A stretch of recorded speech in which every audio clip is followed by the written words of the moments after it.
Assalamualaikum, welcome back to my channel Encyclopedia.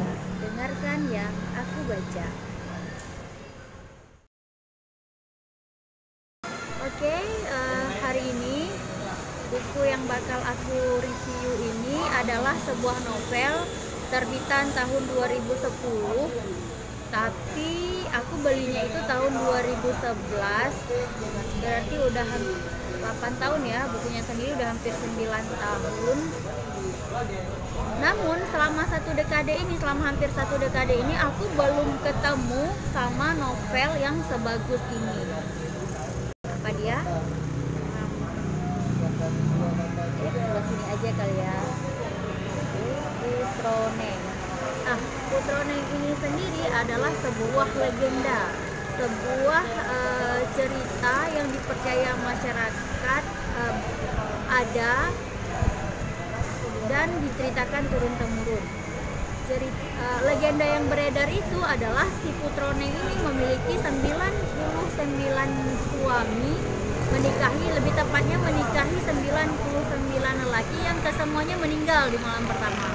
Wow, kenapa sih hanya suami ke-100-nya yang bisa bertahan hidup sampai tahun-tahun selanjutnya?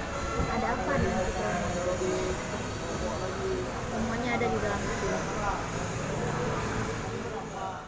Aku mau menceritakan isi buku ini, aku bakal cerita dulu sejarahnya.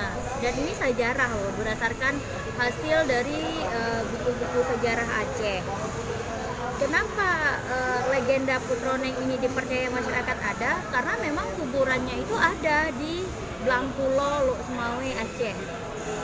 Dalam satu komplek kuburan itu juga terdapat kuburan suami ke-100-nya yang hidup bertahun-tahun setelahnya, atau lebih tepatnya suami Putroneng, satu-satunya suami Putroneng yang tidak meninggal di malam pertama. Nah, kemudian berdasarkan legenda-legenda itu, si penulis menulislah buku ini.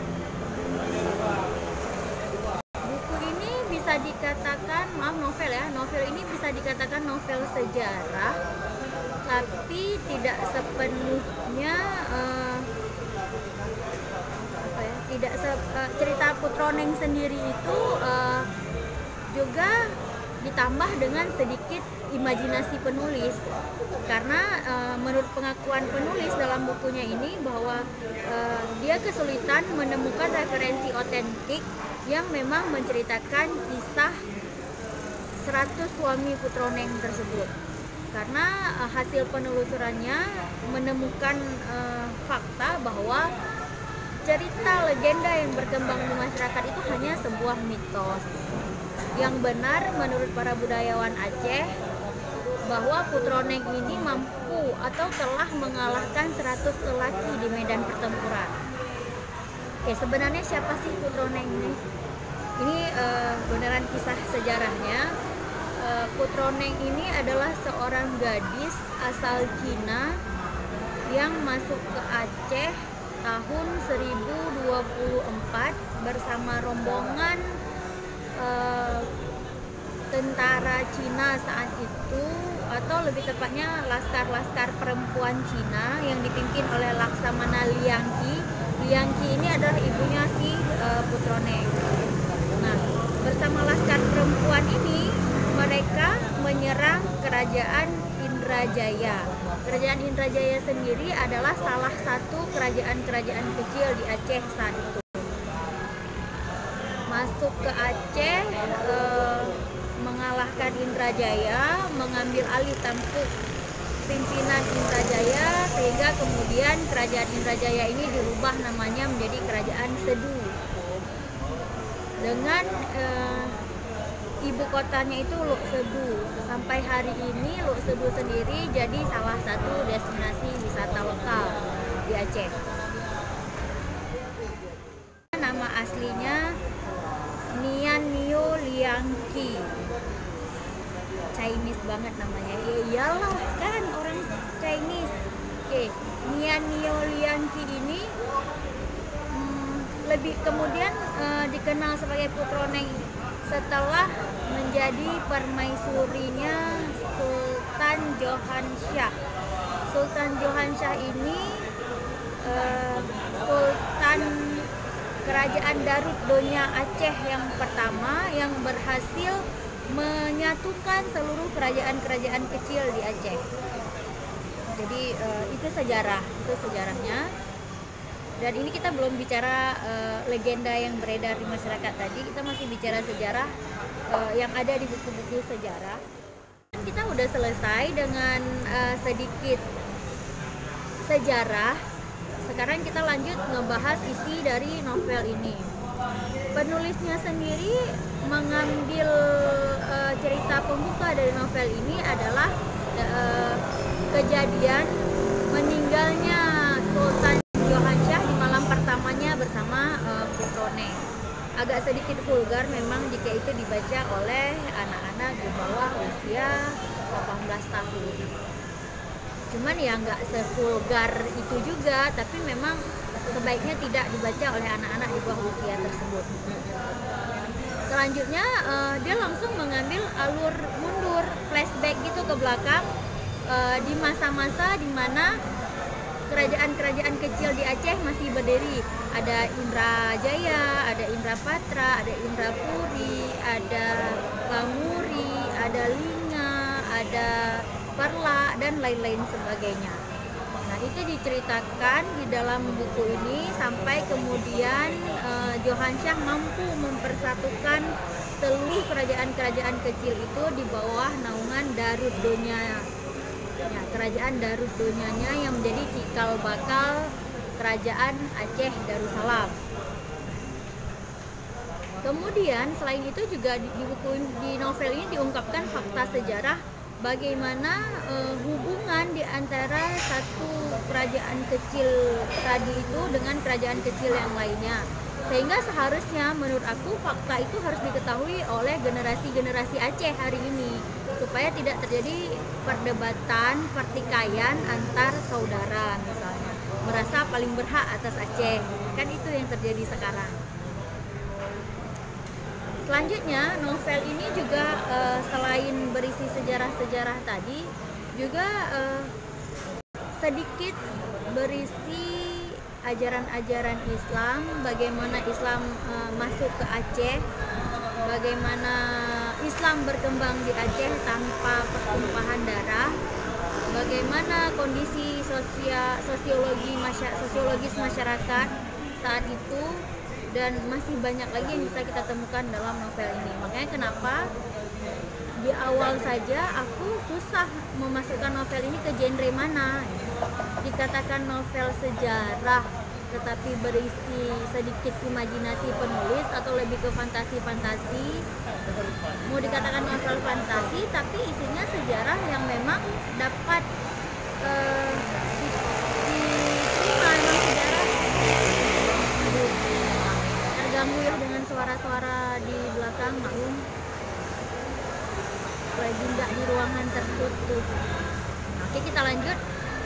Jadi novel ini itu kalau menurut aku paket konflik. Makanya kenapa tadi di awal aku juga mengatakan bahwa selama hampir 1 dekade ini novel yang paling bagus yang pernah aku baca, novel yang paling menarik yang pernah aku baca. Satu hal lagi yang aku suka di novel ini, dia juga melampirkan foto-foto makam. Selain itu juga ada sejarah. Ini dituliskan data-data sejarahnya tahun 990 itu pasukan kerajaan Sriwijaya meninggalkan Perla karena Sriwijaya mendapat serangan dari Majapahit. Kemudian tahun 986 kerajaan Perak pada masa pemerintahan Sultan Mahdum Alaeddin Ibrahim Shah diserang oleh kerajaan Sriwijaya. Baru 4 tahun setelahnya, jadi aku mulainya dari atas ya, dan setelahnya meninggalkan karena serangan Majapahit tahun 800-an. 100 angkatan dakwah Islamiyah berlabuh di Teluk Perla. Orang Gayo yang sebelumnya animisme akhirnya memeluk agama Islam. Nah, Kenapa Perla dengan Gayo? Makanya tadi aku juga sebutkan bahwa di buku ini diceritakan sejarah-sejarah hubungan antar satu kerajaan dengan kerajaan yang lainnya. Jadi memang buku ini paling aku rekomen untuk dibaca oleh generasi-generasi muda sekarang biar paham sejarah. Yang nggak suka baca buku sejarah merasa berat, tapi coba deh baca novel ini, insya Allah nggak akan berat karena menceritakan sejarah dalam sebuah novel itu lebih mudah diterima. Bahkan aku sendiri ketika baca novel ini berharap isinya 100% sejarah, berharap isinya 100% ini emang cerita nyata. Walaupun pada akhirnya aku kecewa kalau memang ada sedikit imajinasi penulis yang bukan sejarah, hanya untuk jadi pemanis di dalam novel saja. Satu lagi yang ingin aku bacakan dari novel ini itu sebuah sajak atau mungkin lebih tepatnya puisi atau apalah yang dituliskan oleh seseorang yang bernama Yupitan. Yupitan ini digambarkan sebagai asisten pribadinya Putroneng. Jadi sebelum dia berpisah dengan Putroneng di akhir hidupnya, dia menuliskan suatu hari dalam sejarah samudramu memerah serupa ujung anak panah. Dirimu tegak di atas ketinggian kapal, menatap darat perlahan menjauh dan mimpi yang kian mendekat menuju takdir di seberang lautan. Inilah laksamana dari tanah seberang, tumbuh dalam badai, matang dalam perang. Dalam 100 ayunan, 100 lelaki meregang di ujung pedang. Bulan bercahaya melati di Pantondi, serupa permadani emas terhampar di Teluk Seduh. Keindahan yang tak pernah mati bersabab kehadiran Sang Maharani. Kecantikannya membuat angin berhenti berhembus, burung-burung pun berhenti terbang. Semuanya diam di depan cahaya Maharani. Hari-hari segera menjadi kenangan di Teluk Seduh. Peperangan demi peperangan bagi kerajaan menyatu. Sejarah ribuan prajurit berhenti di ujung pedang. Namun mimpi menjadi angin dilamuri. Merah Johan yang menawan hati membelokkan takdir Maharani menjadi permaisuri. Jejak Maharani tercecer di seluruh negeri, melekat kuat di setiap hati, bahkan terbawa sampai mati tetap tersimpan kerinduan ini. Oke, selanjutnya kenapa mitos yang beredar itu 99 suami Putroneng meninggal di malam pertama itu ada di dalam buku.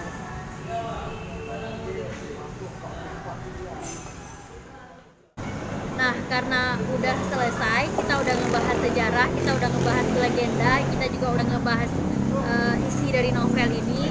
Cuma satu yang belum terjawab, kenapa suami Putroneng yang 99 orang itu meninggal di malam pertama. Temukan sendiri jawabannya di dalam buku ini. Karena kalau aku ceritain nanti tambah panjang loh durasi videonya, ya kan? Oke, cukup sampai di sini. Thank you for watching. Jangan lupa subscribe, like, dan komen.